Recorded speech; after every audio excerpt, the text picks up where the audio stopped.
नमस्कार।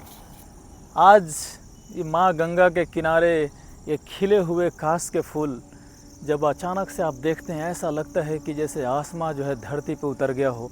ये सफ़ेद रंग की ये चादर, तब बरबस ही आपके सामने गोस्वामी तुलसीदास जी की वो पंक्तियाँ आपके सामने से गुजर जाती हैं, जब वो कहते हैं कि वर्षा विगत शरद ऋतु आई, फूले कास सकल मही छाई, जन वर्षा कृत प्रगट बुढ़ाई, लक्ष्मण देखहु परम सुहाई। गोस्वामी तुलसीदास जी ने यही इशारा किया है कि ये बारिश ऋतु का विदाई का समय और शीत ऋतु का आगमन का भी समय है।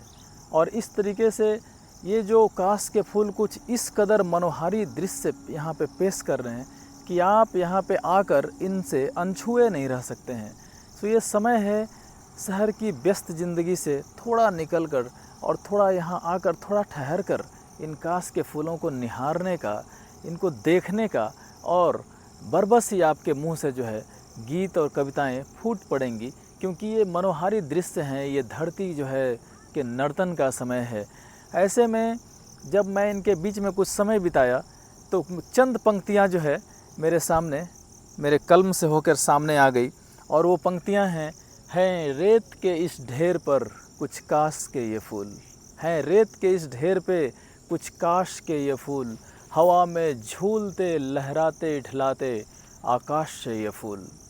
हवाएं मौसमी कुछ तेज सी सिहरन सी लाती है, हवाएं मौसमी कुछ तेज सी सिहरन सी लाती है, तितलियां खग पवन सब मिलकर अद्भुत लय में गाती है।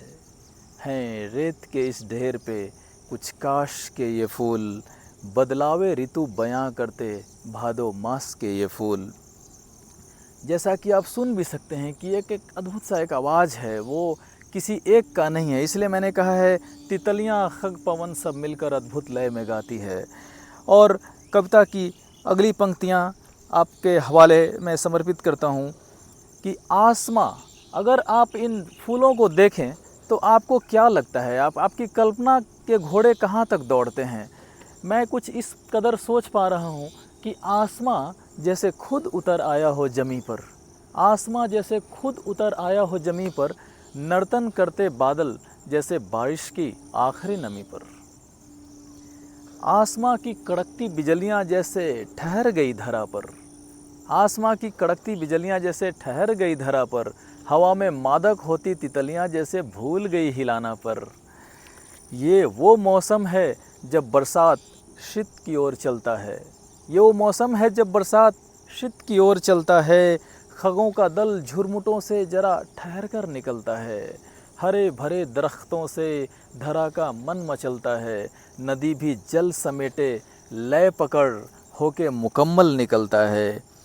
हवाएं फिसल गई हैं बीच से स्पंदन करने को। आप जहाँ देख सकते हैं कि यहाँ पे झुरमुटों के बीच से जगह इतनी कम है कि हवाएं भी फिसल कर एक अजब सा स्पंदन कर रही है। हवाएं फिसल गई है बीच से स्पंदन करने को, बाज भी ठहर सा गया है आसमां में अभिनंदन करने को। हवा में झूलते इन फूलों ने कुछ यूँ फरमाया है, हवा में झूलते ये जो फूल हैं आपको किसी चीज़ की ओर इशारा कर रहे हैं कि आप उस चीज़ से, प्रकृति की खूबसूरती से जुड़ें। हवा में झूलते इन फूलों ने कुछ यूँ फरमाया है, बदलते मौसमों में रहकर ये परचम लहराया है, उमड़ते घुमड़ते बादल भी शांत हो जाएं तो बरसते हैं, विचार शून्य हो जाएं सिद्ध पुरुष इसी को तरसते हैं। यही बुद्ध और महावीर की यात्रा है कि वो जो उमड़ना घुमड़ना है, जब वो आप शांत होते हैं तब जाके आप प्रोडक्टिव हो पाते हैं। तो इसी बात पे मैंने ये पंक्तियाँ लिखी हैं। हवा में झूलते इन फूलों ने कुछ यूँ फरमाया है, बदलते मौसमों में रहकर ये परचम लहराया है, उमड़ते घुमड़ते बादल भी शांत हो जाएं तो बरसते हैं, विचार शून्य हो जाएं सिद्ध पुरुष इसी को तरसते हैं। है कुदरत का यही पैगाम। आखिर कुदरत इसके सहारे क्या पैगाम दे रही है कुदरत का यही पैगाम कि कोई पल ना रह जाए शेष। अब हर पल को जिएं, हर मोमेंट को जिएं। है कुदरत का यही पैगाम कि कोई पल ना रह जाए शेष, विदाई पे यूं झूमे नाचें विदाई हो जाए विशेष, विदाई पे यूं झूमे नाचें विदाई हो जाए विशेष। हैं रेत के इस ढेर पर कुछ काश के ये फूल, बहकती इठलाती हवा में लहराती हर्ष और उल्लास के ये फूल। हवाएं मौसमी कुछ तेज सी सिहरन से लाती है। तितलियाँ खग पवन सब मिलकर अद्भुत लय में गाती है। हैं रेत के इस ढेर पर कुछ काश के ये फूल। बदलावे ऋतु बयां करते भादो मास के ये फूल। आसमां जैसे खुद उतर आया हो जमी पर, नर्तन करते बादल जैसे बारिश की आखिरी नमी पर। आसमां की कड़कती बिजलियां जैसे ठहर गई धरा पर। हवा में मादक होती तितलियां जैसे भूल गई हिलाना पर। ये वो मौसम है जब बरसात शीत की ओर चलता है। खगों का दल झुरमुटों से कुछ ठहर कर निकलता है। हरे भरे दरख्तों से धरा का मन मचलता है। नदी भी जल समेटे लय पकड़ मुकम्मल निकलता है। हवाएं फिसल गई हैं बीच से स्पंदन करने को। बाज भी आसमां में ठहर सा गया है अभिनंदन करने को। हवा में झूलते इन फूलों ने कुछ यूं फरमाया है, बदलते मौसमों में रहकर ये परचम लहराया है। उमड़ते घुमड़ते बादल भी शांत हो जाएं तो बरसते हैं।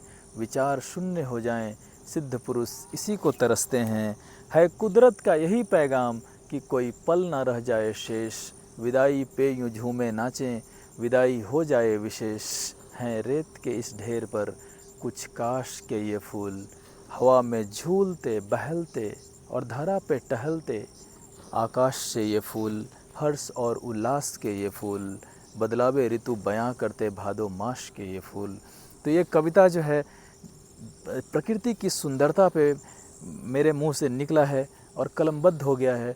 मैं चाहूँगा, मैं आमंत्रित करूँगा आप सभी को जो अपने अपने व्यस्तम ज़िंदगी में कहीं ना कहीं थोड़े तेज़ गति से चल रहे हैं, आप वहाँ से थोड़ा समय निकालें और यहाँ पे इस ठहराव को महसूस करें, इनके बीच में आएँ, इनसे संवाद करें। यहाँ आकर आप प्यार के नगमे गुनगुनाएं, तब जाकर जो है आप जीवन से जुड़ेंगे। इन्हीं पंक्तियों के साथ मैं संतोष कुमार, कैमरा पर्सन दिव्या शंकर को धन्यवाद करता हूँ। नमस्कार।